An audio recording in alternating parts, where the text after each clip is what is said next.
Hello friends, कैसे हैं आप सब। आज मैं आपके साथ एक जेजे एक्ट की शुरुआत करने जा रही हूँ, ठीक है। जिसके अंदर सबसे पहले हम यहाँ पर बात करेंगे कि जो जेजे एक्ट है इसका बेयर एक्ट के रिगार्डिंग बेयर एक्ट के ऊपर डिस्कस करेंगे कि बेयर एक्ट क्या है। बेयर एक्ट की कई बार क्या होता है कि बेयर एक्ट पे ही हम लोगों की पकड़ नहीं हो पाती, बेयर एक्ट पे ही हमारी समझ नहीं हो पाती, तो हम डीप कॉन्सेप्ट पे तो बाद में जाएंगे। पहले जो ये बेयर एक्ट है ये हमसे कहता क्या है, सबसे पहले इसी के लिए हम इसी को लॉजिकली समझ लें कि ये हमसे किस रिगार्डिंग बात करता है ना। ज़्यादा देर टाइम नहीं लेंगे, हर एक छोटा छोटा शॉर्ट्स में आपको चीज़ें अवेलेबल कराएंगे, छोटे छोटे टॉपिक्स में, ताकि आपको भी बोर ना लगे, चलते फिरते कान में लगाकर कभी भी आप इस चीज़ को सुन लें। तो यहाँ पर क्या है कि ये एक्ट जो है ये 2015 का है। सबसे पहले तो ये चीज़ हमें याद रखनी पड़ेगी कि ये 2015 का है। अब इसमें कितनी अमेंडमेंट आई हैं, क्या अमेंडमेंट्स हुई हैं, वो सब बाद की बात है। सबसे पहले कभी भी हम किसी सब्जेक्ट की तैयारी करते हैं, किसी सब्जेक्ट को समझते हैं, तो उसका कॉन्सेप्ट ही यही होता है कि हम उसको बेसिक से समझें। किस चीज़ से समझें? बेसिक से समझें। तो यहाँ पर अगर मैं बात करूँ तो हमें चैप्टर नंबर 1 दिया गया है, जो बात करता है प्रीलिमिनरी की, जो कि बताता है जिसके अंदर कितने सेक्शन हैं।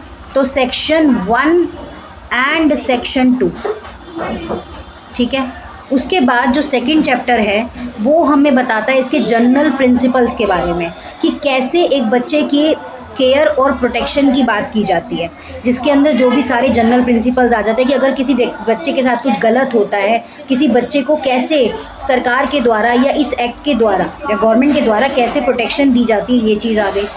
थर्ड चैप्टर जो हमसे बात करता है वो बात करता है juvenile justice board. Juvenile justice board क्या है कि कैसे एक जुवेनाइल के लिए कोई बोर्ड काम करेगा, कैसे उस बच्चे को जस्टिस देगा, उसका सारा प्रोसेस इसके अंदर या करने का तरीका जो है इस एक्ट के अंदर बताया गया है। तो सेक्शन कहाँ से कहाँ तक है ये सेक्शन 4 से लेकर,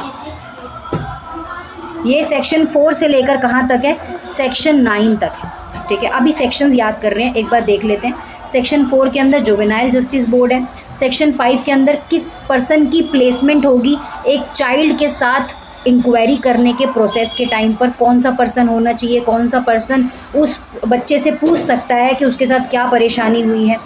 प्लेसमेंट पर्सन जो है वो एक who committed an offence and person was below the age of 18 years, क्या एज है।